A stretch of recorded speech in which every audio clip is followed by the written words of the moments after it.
Assalomu alaykum hamjiron aziz. Men bir paxta biyorgum studiyada istudiyim.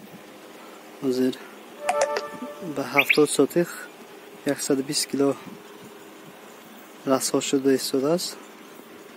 Поэтому hamon shlango isusta razmeri kalon mondan ki به خاطر که زیادتر به تگی paxta ریزد هر یک رفته آمدن این حرکاتی سرکلت طلب میکنن. به خاطر اگر شمایان بیارگم استودنی باشین رازمیری شلنگتون کمتر کلانتر مانید یا اینکه یک کار کنین که بسیارتر تگی گوییم که پخته دادن باشین پخته غلطد یا اینکه سمیشکه چیزی باشد بسیارتر بیارگم غلطد. این نسبت به سلیتره سوستر میفروید در سوس.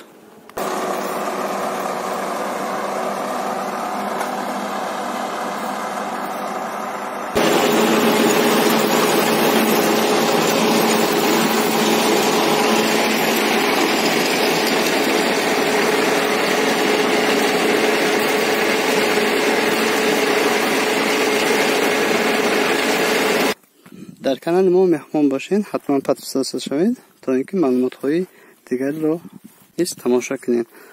تا ویدیوی آینده خداحافظ.